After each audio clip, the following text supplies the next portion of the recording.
Multiple studies have linked social media use to depression, anxiety, and stress. It's also thought to contribute to issues with time management, focus, and attention. I know from my own experience how that endless scroll on a social media feed left me feeling blah and wondering where the last hour had gone. And after one too many comparisons of myself to someone else's perfectly curated Instagram feed got me feeling down, I started to take notice. I began to worry about the negative effects of social media on my personal happiness and my family's. So I did something about it. Over the last year, I've taken all social media apps off my phone. I deleted the Facebook app, Facebook Messenger app, Instagram, and Twitter. Meanwhile, I've maintained those social media accounts and grown my followings and my business with those accounts. So if you want to know how you can unplug and still grow your business with social media, you are definitely in the right place. Welcome back to my channel. If you're new here, I'm Mariah, the owner and creative director of Mariah Riona Branding, helping creative female entrepreneurs build brands with confidence and success. This month's topic is social media for your small business, and I've been sharing my best tips to use Instagram, Pinterest, and Facebook to grow your business. But today, I'm sharing something near and dear to my heart. 3 ways to unplug from social media so you can get your life and your joy back.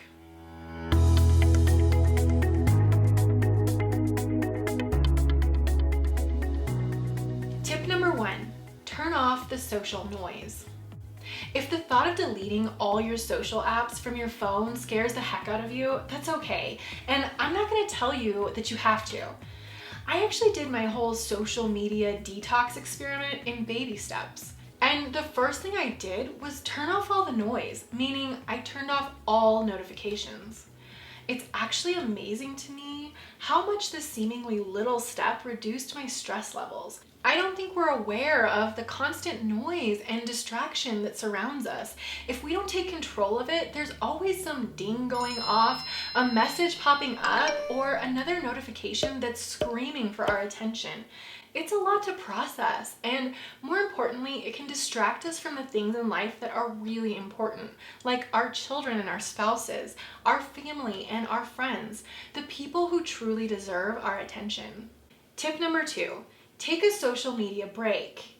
After several months without notifications, which I thoroughly enjoyed and had no plans of turning the notifications back on, I still found myself getting sucked into the social media black hole. I'd go on my phone to check one thing, like an email, then I'd end up on Facebook or Instagram scrolling mindlessly for 30 minutes or more, forgetting why I'd even got on my phone in the first place. By the way, please give me a thumbs up or leave me a comment down below to let me know that I am not the only one who has done that. So it seemed to me that despite having notifications turned off, I was still drowning in social media. It was time to do something drastic. I decided to take a break. Now, I usually take several weeks off over Christmas, and I put up a big banner over the top of my website letting people know that I'm not working, I'm not answering emails, etc. I'm on my holiday break. So this last year, I decided to take a break from social media as well. I deactivated my Facebook and Instagram accounts. For me, those are the 2 main culprits. I don't really use Twitter anymore. And as I mentioned in my last video, Pinterest isn't a social media platform. It's a visual search engine. So I don't feel that same negative social energy that I get from the other platforms. Anyway, before my break, I was a little freaked out to deactivate my accounts because I use them so much for my business. But it was amazing. I was living in the moment, enjoying Christmas with my family, and never picked up my phone for a mindless scroll. So if you're feeling overwhelmed by your social media, give yourself a break. It's okay, and it doesn't have to be long.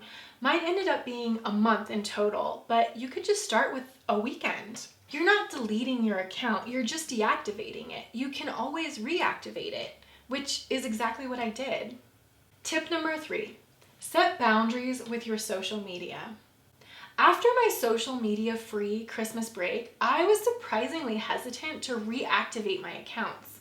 Before the break, I was sure I'd be dying to get back on and see what I'd missed. but I wasn't. And it turns out I didn't miss much. Sure, I had a ton of notifications waiting for me, but it wasn't anything I cared about. None of it added value to my life. That's when I had the realization that the only value that social media brings to my life is for my business. It's a great place for me to connect with clients, but that's it. So I decided to start treating social media like it was work. And for me, that meant setting boundaries.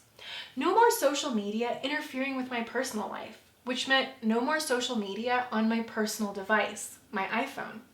Now, if you think that can't work, I'm here to tell you it absolutely can. The thing is, I not only have my own social media accounts, but I also manage social media marketing for several of my clients. And I don't keep their accounts on my phone because it's work. I manage their entire social media and content marketing campaigns from my desktop computer in my office. And yes, that includes Instagram. So I decided to do the same thing for my social media. Now, instead of hours of mindless scrolling on an app, pretending that I'm working, I know we've all been there, I actually am working. I have dedicated hours in my calendar every month to work on my social media marketing.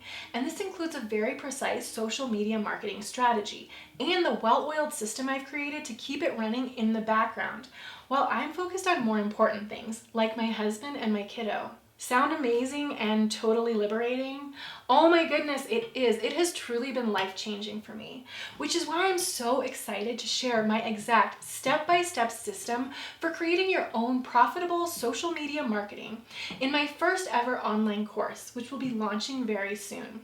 So if you want to be the first to know when it launches, click that link down below and sign up. I cannot wait to help you get control of your social media and get your life back. In the meantime, think about your own self-care as an entrepreneur and how you can set boundaries with your social media. It doesn't have to look the same as mine. Maybe you want to try getting rid of social media altogether, or maybe you just want to implement breaks by deleting the apps from your phone on the weekends. Experiment with different things and see what works for you and your peace of mind. To recap, here are my top 3 tips to help you unplug from social media while still using it to grow your business. First, turn off notifications. Second, try a social media break. And third, set boundaries. Well, I hope this video has inspired you to take control of your social media so it's not controlling you. Give me a thumbs up if you're going to try one of my tips. And I'd love to know, what are your own rules when it comes to social media and personal time? Let me know in a comment down below. Social media can be an amazing asset to any small business owner's marketing strategy. You just want to be sure that it's not affecting your quality of life. Want to know a little secret? I've used one platform in particular, Pinterest, to grow my web traffic 200% in the last year and a half. And over 2/3 of all website visitors find me via Pinterest now. If you want to know more about how I've used Pinterest to grow my following and find the most amazing clients over and over again, then click that video that just popped up. Also, thanks so much for joining me. Be sure to subscribe to my channel. I post new videos every week, so hit that little red subscribe button down below, and I'll see you in the next video.